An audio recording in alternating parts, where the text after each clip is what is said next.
welcome back to the Virgo channel. My name is Laura. I'm going to do a general message for Virgo. Know that energy is fluid, roles could be reversed. Always interpret the message as it best resonates with you. Never force anything. Take what you need, leave the rest. All right, we're going to jump right on in today. If you're new to the channel, just know I like to look at everything. So we do look at the spiritual wounds, the shadows, to see how they play out as karmic themes within your experience. If you want to enter into winning a free reading with me, you need to be open to getting a shadow reading. Like the video, subscribe to the channel, and write the word of the video in your comment bar. The word of the video is always the underlying energy that influences why everyone's doing what they're doing. Okay, so that's important when we're looking at the shadows. Okay, let's just pull, okay, and see, hostility. So, I'm kind of feeling like you're connected to somebody that, when like a volcano is about to erupt, like it hasn't erupted yet, but it's like, it's gonna blow. Like, that's the energy that's there, that you're connected to someone that is getting more and more and more and more and more and more and more pissed off.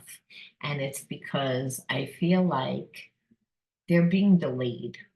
They're being delayed. And there's a sense of that they've gone through this dark night of the soul. So they're seeing things from a much different perception.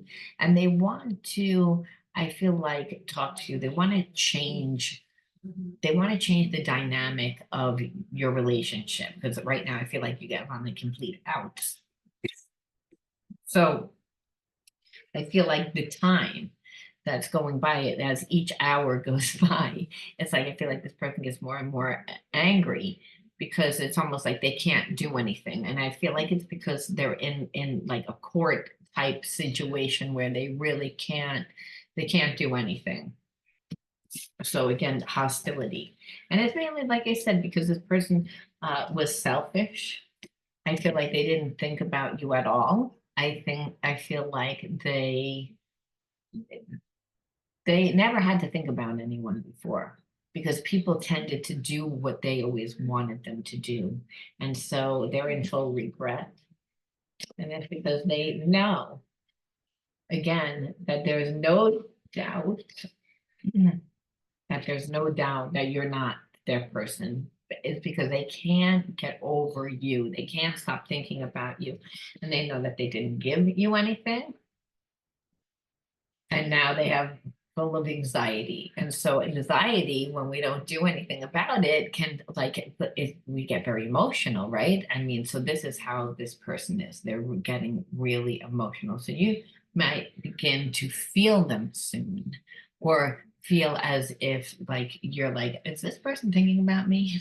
Like, because I'm feeling extremely emotional, or I'm feeling a certain way, and I don't really feel like it's me. So I feel like you have a very strong spiritual connection with this person. There's still part of you that thinks about this person.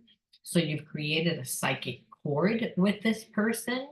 And when you have a psychic cord, it is based on unconditional love. It is based on the fact that you do care about the person, and you just can't help it. Doesn't matter what they did. That's the whole thing with spiritual connections. It doesn't matter what a person did. It's the fact that we still love them. We love them unconditionally. That's what the problem is. If we didn't love them unconditionally, we'd be able to walk away. And so I feel like your person thought that they could control love. They were a real asshole. I feel like, again, real self-righteous energy. Like I said, just selfish energy. So, and they were seeing it, and they see that they came across like a narcissist.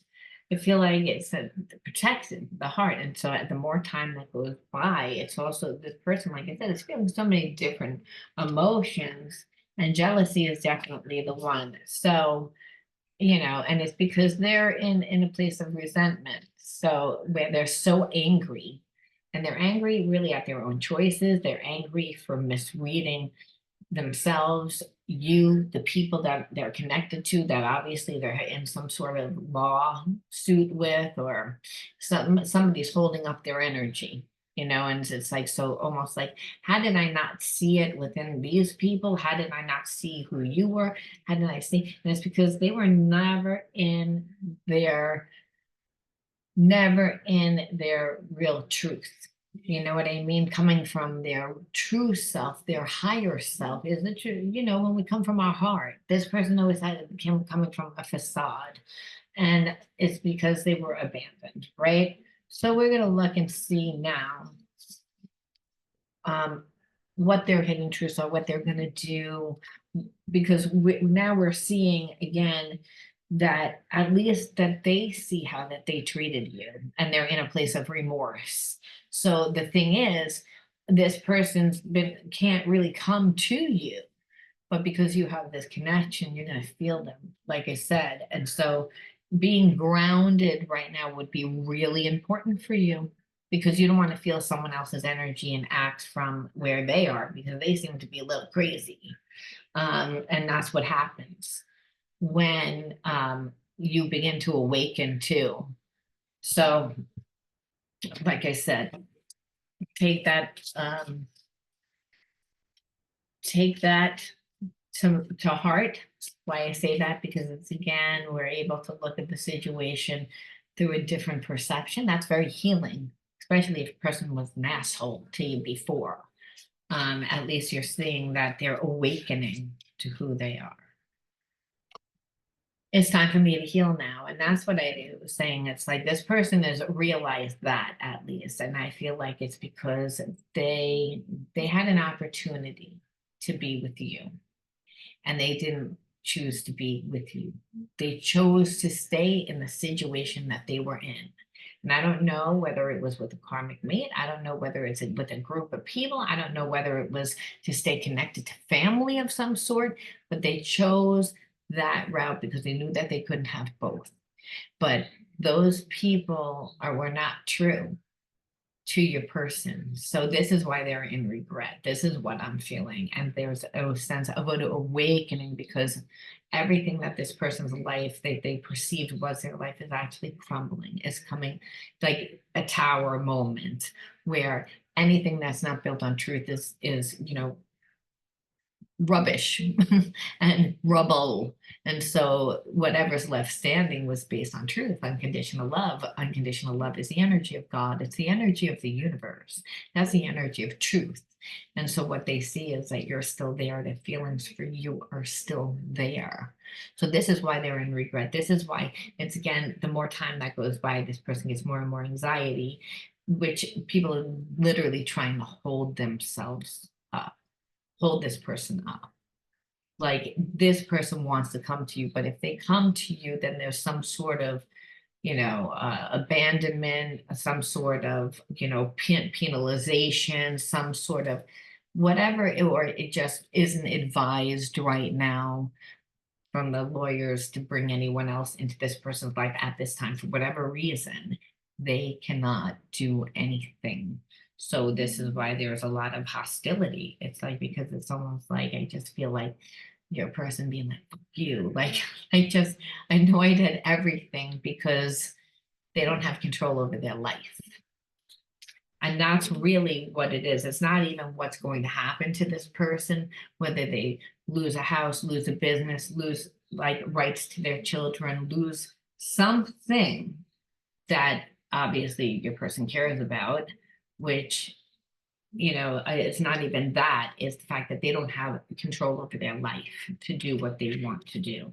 And they already know when they should have came back a long time ago. They should have said something to you a long time ago. They know that. My life is not as together as it seems. Well, we knew that already. That's what I was saying. So that's why, again, they're like, I can't really bring you into my life because I don't even know what my life is going to look like. And like, because it's not going to be with these people, and it's not going to be with, and I feel like I need to get my shit together. And time, I regret lying to you. They, again, downplayed this connection, acted like, you know, I don't really care, or you're not that important to me, or I feel like it was very difficult for this person to let you go. I think it's, again, they were coming from that facade to protect themselves. You and I were too young. It's like, again, I don't really feel like that's young. I feel like that's insecure. And I don't really feel like, well, maybe the way that they perceived that you reacted, that they didn't feel as comfortable to talk to you. When it was too young, it was too, like, almost like immature. I was too immature. I wasn't really ready. I was never really hearing what you were hearing. This person knows they should have came back sometimes. So for some of you, it could be a year, it could be 2 years, it could be 5 years, it could be 6 years, it could be 10 years. This person just feels like it's not even the time that went by, it's the events that have gone by that has made this person grow up and see things from a different perception, where I feel like they're viewing even, how you reacted differently, but they would say, again, we both triggered each other, and it was because we weren't as evolved. So there was a sense of a real spiritual connection, because your person's looking, first of all, anytime a person's life completely like crumbles and it's a starting of a new, it's not uncommon for a soulmate twin flame to come into that life during that time. It's a time of change, time for transformation. And what we do see is, again, like I said, whatever your person's life was built on wasn't really built on who the best version of themselves, right? So when we don't build our life on the best version of ourselves, it crumbles, and it crumbles hard. It doesn't crumble like where it's an authentic end. It's a natural, like, feels like a disaster.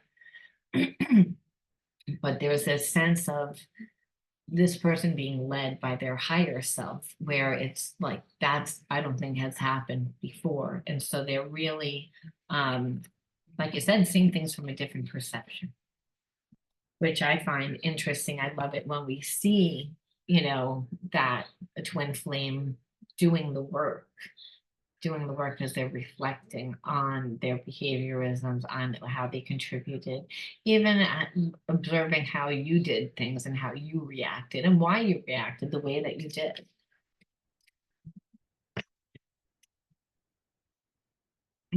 My ego is fragile to criticism and rejection. I protected walls to protect myself.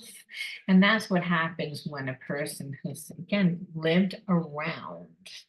um, lived around people that they feel like they had to protect themselves from. But I believe, again, that also goes back to your person the ego was fragile, and part maybe you too, where you both triggered each other, and there's a sense of those walls are kind of still there, but because I haven't learned to integrate them, so nothing's changed. The only thing that's really changed is the fact that I can't walk away from you. You're the only thing that's really truth in my life. And that might sound really crazy because you might not even known me for that long. But what it meant is that you came into my life, you showed me a different way to live, you impacted my life and there was a sense of that I still want to pursue this connection. So my ego is still fragile because I haven't done any work, but my ego is also, I want you. So it's going to be coming also from a very passionate place because your person that hasn't done the work. Just take that into note, but they want to, their higher self wants to, which is why it's a spiritual union. When a person has free will and they want something and it's made it aware, like we made it aware, hey, I want this person, I want to change, I want my life to be better, then the universe, spirit conspires to bring us everything that we need. We just need to call it into action. I feel like your person called it into action, but it doesn't mean that they don't have blocks. So for those of you that get back together with this person, doesn't mean that there won't be triggers. I miss you. Let's both stop running away. So it's, again, I feel like, again, this person couldn't walk away. And it's like, they're almost like, okay, this game has gone on long enough, like of us not talking to each other. Thought by now you would break. Like, we're losing sight of what really is important and the fact that we really do care about each other, where this is your person, which is like, well, bravo. Like you finally like getting it instead of trying to control the situation, which is what got us into this place to begin with. It's like, but then you're still projecting to me, the running away is now the fact that you may not trust this person. We have a past life connection. Memories are surfacing, either consciously or unconsciously. And that's again that twin flame soulmate past life connection. In the past life, this was a past life karmic need. In this life, when a person wants to heal and evolve, that spirit evolves into your soulmate twin flame. Now, it doesn't mean it's an easy relationship. What it means is that both parties have spiritually want this type of connection, but that's what it means right now. So let's see. I want to just pull. We're going to pull why you pull connected to this person, but I want to channel just a few more messages to see if there's anything else that we need to know about this relationship. No, reclaiming. So there's a sense of contract. Look at this. There's a sense of reclaiming power, expression, truth, manifestation, right? So it's almost like rules of the game means that this person is actually coming in to give, to offer reciprocity, to like give like that they want to be in a give and take relationship. They don't want to just take anymore, is what I'm trying to get at. So it's again like the declaration is like actually reclaiming like a real relationship with you, but also like the rules of a relationship. So it's not going to be like, hey, let me like just come in and be your friend. They're actually offering something of substance. So, and they realize that they have to do that because they've been away for like a really long time from you. And this is, yeah, and this is what it is. It's like that's their strategy. So this person still is someone that is very logical, analytical, which is again, if you're very intuitive and sensitive and spiritual, you're getting your other half. This person's very logical, linear, and again, structured. So that's what I was saying. They're actually coming in like with a real offer that's really grounded. And that's again, a strategy. It's not, I'm just coming in for passion, which I feel like is always what they came in with before. Never really coming in with anything to offer. And it's because I feel like they know that that's who you are. You're not going to settle for less. And again, but again, the relationship will be like there will be an effort. Like you will definitely need to put in effort. Both of you will need to, and also, as much as a twin flame relationship is about passion, it's also about healing. Obviously, we getting that person is coming back into our life. The soulmate twin flame, we knew that person in past life. So whether or not you knew them in this life and you didn't talk to this person and it's one of those on off relationships, or whether or not it's a past life where they're coming into this life, they're coming in to offer something. So they're coming in much different. However, they're not 100% healed like most soulmate twin flame relationships aren't. You're getting that person into your life because they're going to make you look at your wounds, but you have unconditional love for that person. So they make you look at it so it hurts because it's like there's truth to what they say. You do care about what they say. So there's all the feelings of shame and all the other lower emotions that we have buried and suppressed due to past experiences that had the same type of karmic theme.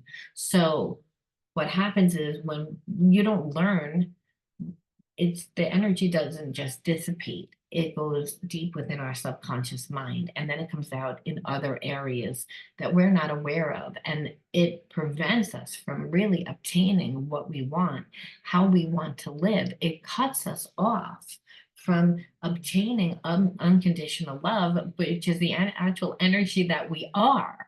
So your twin flame soulmate is coming into your life to be a mirror of what you're wounded in, but they love you unconditionally.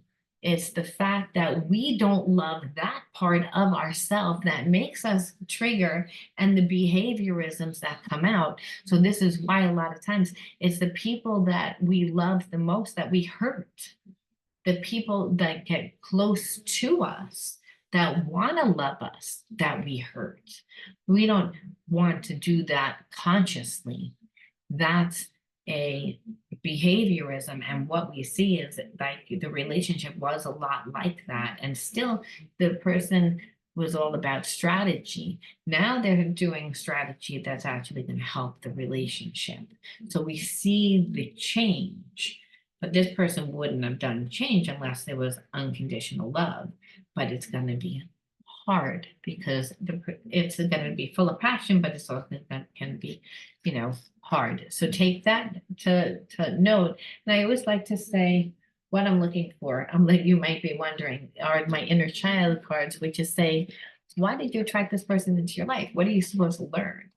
It's like, what do you need to integrate? Because knowing how to integrate it, knowing what you need when this person calls it to your attention, it's not going to make you fiery and, just react or project. It'll actually, you're aware of it. So you're able to respond in an emotional, intelligent way, because that's really what it is. It's about learning also how to communicate.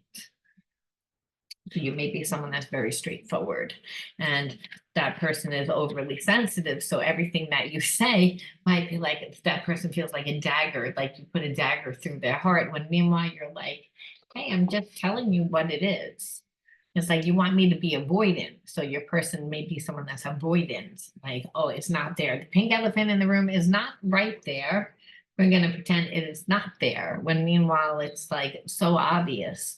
So you want to say something, but then the way that you say it is, so it's again finding that middle ground, which is usually what twin flame soulmates like. It's about compromise. That's why you're getting someone that's the opposite of you. Again, hope.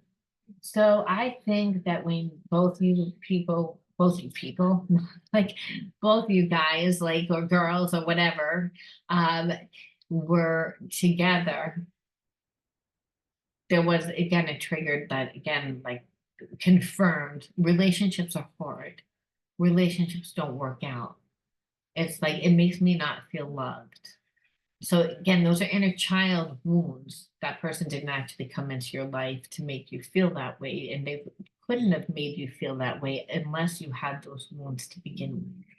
So I feel like both you people wound up going through experiences in childhood that made you not feel lovable.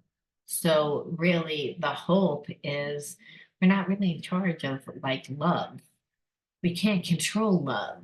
You can't manipulate love. It's the only energy that can't be destroyed, manipulated, maneuvered. The only energy that's invincible, and it can never break. And it goes, it connects us to lifetime, to lifetime, to lifetime, to lifetime, to lifetime. Like your energy is never cut from this person. That's why they feel like home. So there's hope. Like, wait a minute, I can be loved. Wait a minute, love is like kind of hard. Love isn't easy. Love is work. This is what love is. It's like, oh, maybe I just thought that I was romanticizing and thinking that love was something that it's not. Learning that love comes in many different forms, right? And looks, there's messy love, there's hard love, there's unconditional love, there's passionate, sexy time love, there's all different kinds of love. Dance. And it's to find this. I have a green screen, so this card is green, but you'll have to see. It's got like a little hula girl, right? So what it is to be able to go with the flow. When both people grow up in an environment where they didn't feel loved, it wasn't easy to go with the flow, because it's like, no, what love is conditional. So love is based on whether I do right, whether I'm seen the right way. And the reason why that perception came into consciousness is because both parties have shame. Both parties did things when they were younger that brought shame to the family. So both parties didn't feel good about themselves. Now, that shame could be anything from I failed out of my math class to, I dated the wrong type of people to I got someone pregnant to I got in trouble for, smoking cigarettes. It doesn't need to be anything traumatic that you did either.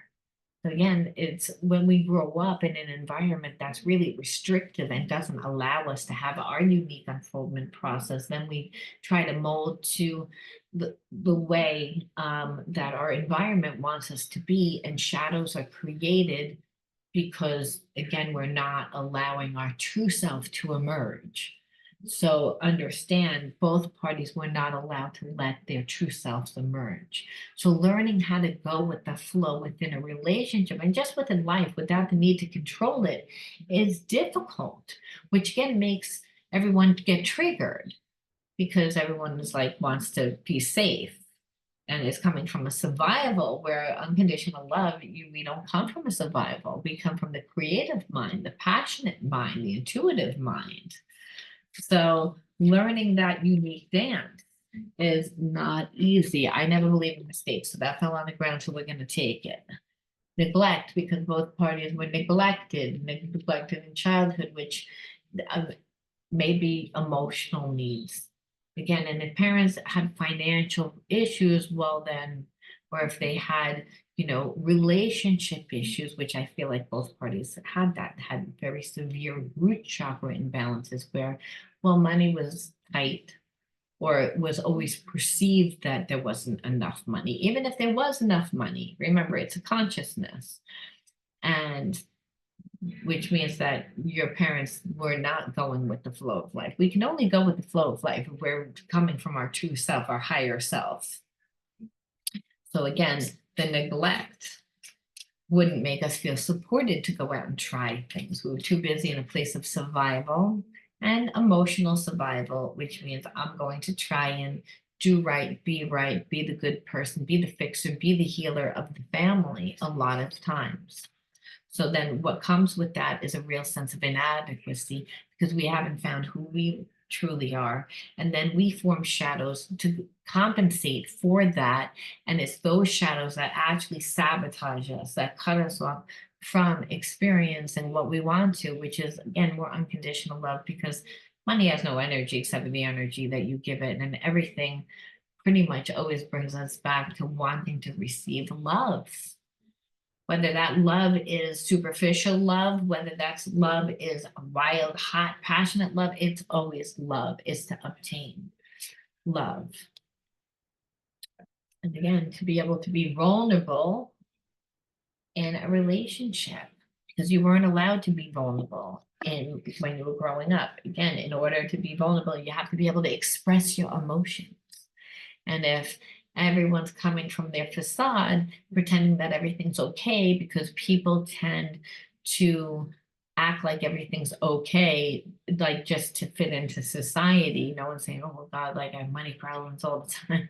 No one's saying that. People can feel it, people can see it, but it's a sense that, there's always trying to protect the family of what people can see and what might bring shame to the family. So not having enough money, not having enough, not being a good, stable relationship, not whatever the perception was. So both parties weren't able to be vulnerable.